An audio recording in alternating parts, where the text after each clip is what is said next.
So I am so excited to have a special guest on with me tonight, and I'm sorry that we couldn't get this on live. Apologize to you too, Sharon. I am technically challenged. So anyway, I'm trying to figure that out. But anyway, we're just recording this and we're going to have it on for replay. So if you have any questions for Sharon, maybe put them in the comments and maybe we can do it that way if that's all right with you, Sharon. Sounds good. Yeah. And I might ask you some questions, but if you want to just present some things that you think would be of interest to our audience. But let me introduce my guest. So Sharon LaFlamme is a facilitator and founder of Creating Serenity. And her business has really come forward from her own life experiences. So that's always wonderful. But she became a certified somatic experiencing practitioner. And this is where she helps transform pain into peace, where trauma symptoms resolve and clients feel integrated and whole. Vitality is restored. Clients finally feel at home in their body. She works with people with childhood trauma, resolving the many health issues that present due to the nervous system's dysregulation. So it's super exciting to talk about this topic of the nervous system, Sharon. And I know you're going to talk about also how that affects us from an eating perspective. So so I would love for you to get started and share some things with our audience, and I have a question or two for you.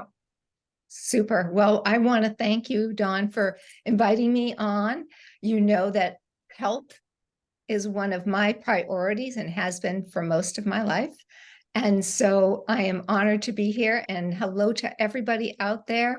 And yes, technologically challenged. I'm right there with you. And we do our best, right? We just do our best. Pat ourselves on the back for doing our best. Yeah. So I was talking with Dawn, and we just started connecting and clicking because I love to educate people about your nervous system, because guess what? Your nervous system runs the show. Your brain does not. And I'll tell you why. Your heart rate goes and you don't tell it to do it. If you sneeze, you don't tell yourself to sneeze. If you have to slam on the brakes, you don't tell yourself to slam on the brakes. There's an autonomic nervous system that is running your life, keeping you safe. And safety is one thing we aren't really familiar enough with in Western society because we're generationally traumatized. But there's a place, or do you have somebody you would trust your life with? Just think about that. Or is there a memory or some place in your body where you can imagine that my mother may be holding me and I go totally limp? I allow myself to be held because I'm safe. I know I'm not going to fall. I know I'm totally safe. Do you experience places in your life where you feel that utter safety in your bones and body? When you're experiencing this safety, this is called a parasympathetic nervous system state. This is when your body digests food. Your belly is on. All the digestive enzymes in your mouth are working. The salivary glands are working. Your organs are working. Your acid is going. Your gallbladder is pumping out bile. You're relaxed and you're ready to nourish yourself. All systems say, let's get her healthy and nourished, as well as everything else. You sleep better. This is when you detox your body. This is when you restore your energy levels. This is when the body has its own natural healing capacity and parasympathetic. And for most of us, we were designed to be here and then rise into an activated, frightened, stressed, anxious state when we needed to, and come back down to this place of calm and centeredness and connection, and everything's okay. But how many of us live there, right?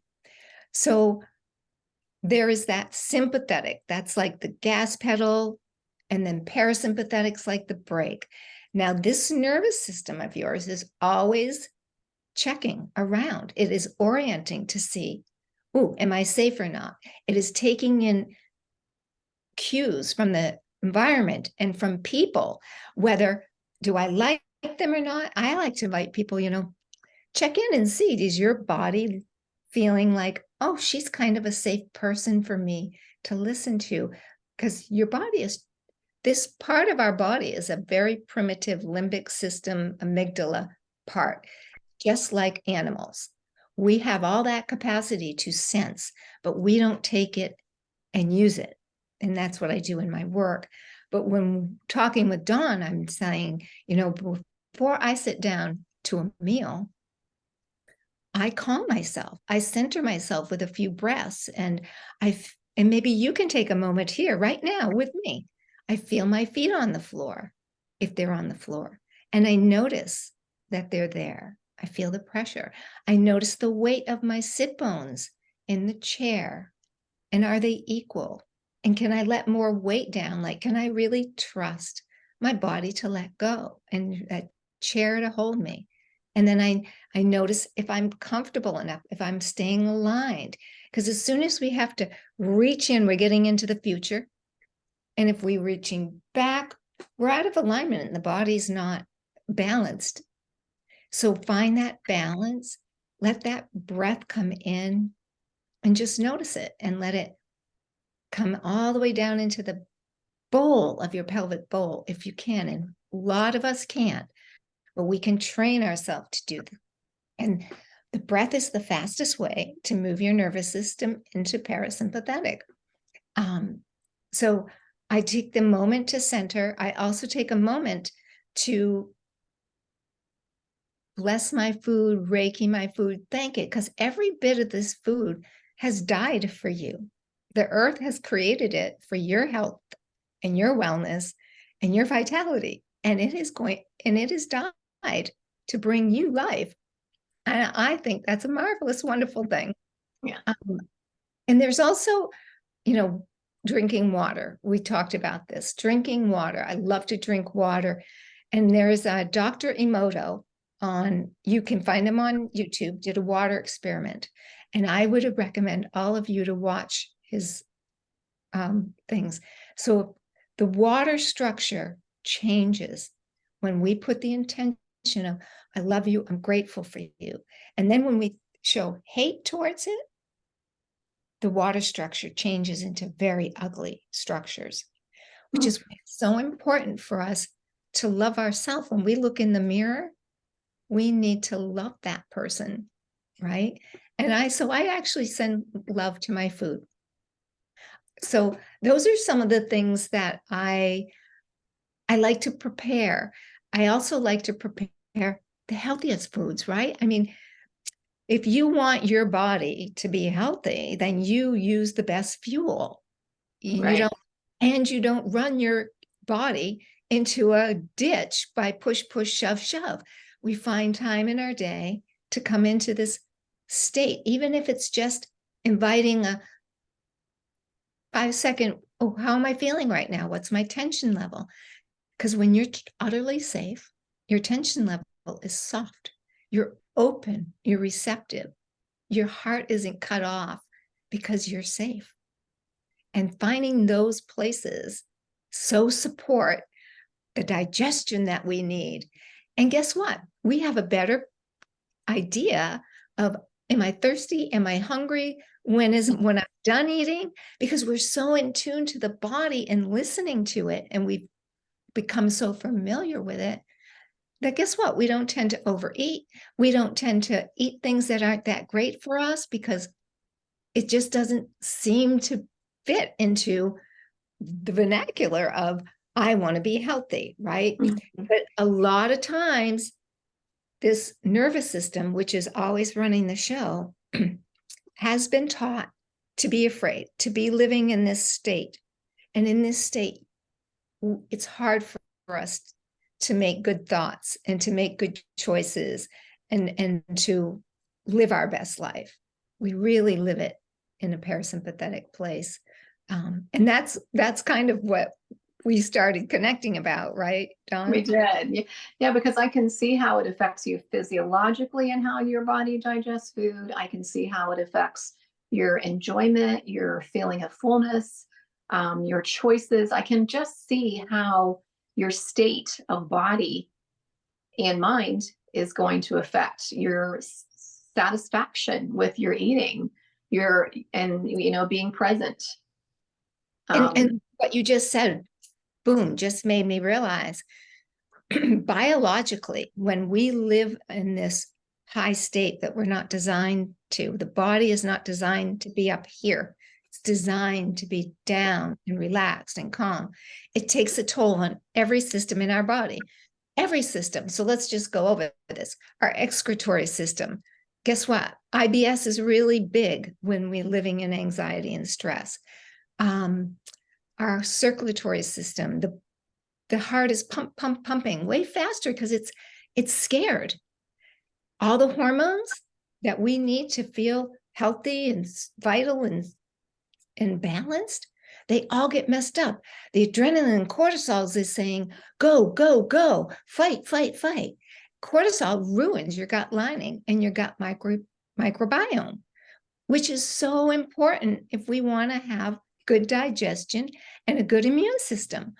And that's one of those things that cortisol is vital, but it has to be in balance. So we're really just talking about keeping the body in balance so that it uses things like cortisol for what it's supposed to use it for, but too much, too long, too often, cortisol is damaging. Our body's designed, so if you have a trauma response, so say there's a really loud noise, and how many of you startled? I just did at the gym today. Somebody's let the weights down and went, yeah. And so that's our first response to stress, is a startle response. Okay. That is adrenaline. And that goes for about, I'm not sure if I remember, about 1 minute to 10 minutes. I think 10 minutes is too much. And then we have a choice. Am I okay? Oh yeah, that was just a noise. Everything's okay. Or do I need to get up here and fight? And then cortisol comes in, and that should run for about 15 minutes. But most of us live on cortisol. It's not designed to do that. And then the cortisol starts going down and our stress response goes down. And we go back to, our ultimate perfect place that we should be at, parasympathetic. And all of that is affecting your blood sugar. And your blood sugar is affecting your appetite. And your blood sugar is affecting the storage potentially of fat into a cell. So you can just start to see, just like everything else in health, you shift one thing and it affects everything else. And just, I think, Sharon, you coming in to our page today to share how important it is to be aware of this. And one of the things that you've said that we can do about it is be mindful and use deep breathing to take us back into more of a parasympathetic state. Am I right about that? Absolutely. Some people don't find it helpful, but for most people, it is the fastest way. I have a YouTube channel where I have tons of information about relaxing and meditations and breathing and all kinds of different stuff about trauma as well. But if we try, I think the most important part here, and this is hard for us in Western worlds too, because the way we're socially trained is, it's not about making my breath.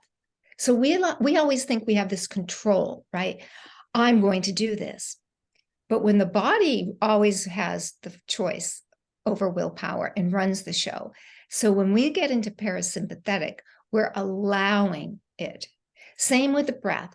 We don't want to force it. We want it to be easeful and flowing. We want to be a part of it. We want to let our body breathe, and we want to breathe with it. We don't want to sit down and go, okay, I'm going to make this happen, because that's the opposite of what we're really trying to have happen.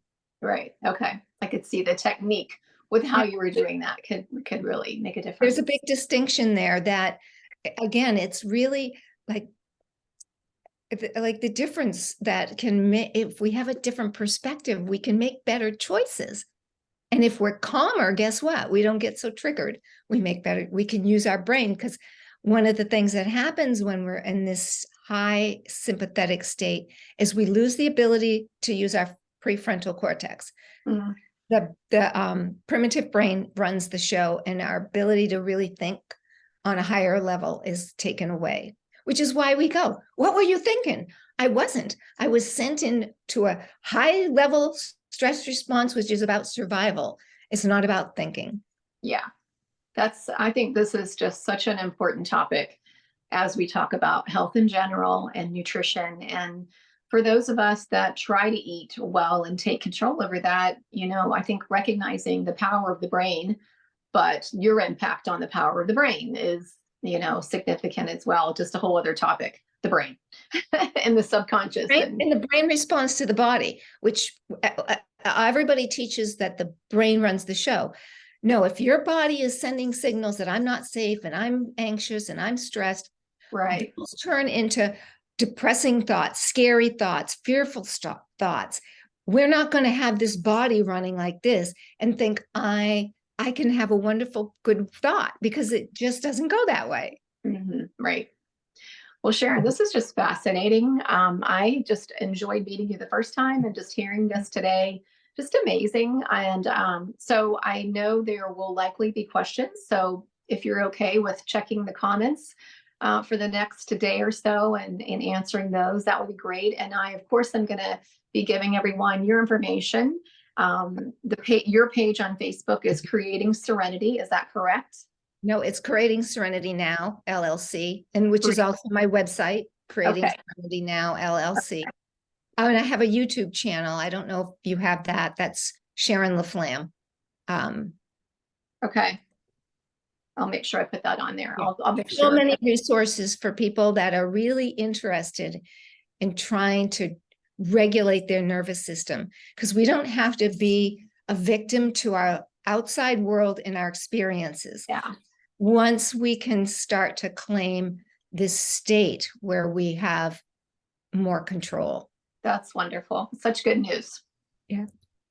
Well, Sharon, thank you so much for taking time to just enlighten us all on this important topic. And should anyone want to reach out to Sharon, feel free. We'll put her Facebook page on, or her YouTube channel, and I'm sure they can message you if they want to get in touch with you, maybe for more in-depth help. Someone might like to work with you on a more in-depth level. So we invite them to do that and to get in touch with you. So Sharon, thank you so much. Any parting thoughts before we? It's really been a pleasure to get to know you and support and help everyone. That is my goal, to help everyone heal. That is my goal. And so please feel free to reach out. And it's been really a pleasure. And I just love to let people know that, the biggest healer is right here. You are, and you can be your biggest cheerleader. Love yourself first. And namaste. Love it. Thank you, Sharon. Thank you. All right. Yeah. Thanks so much. Appreciate you. Oh, thank you.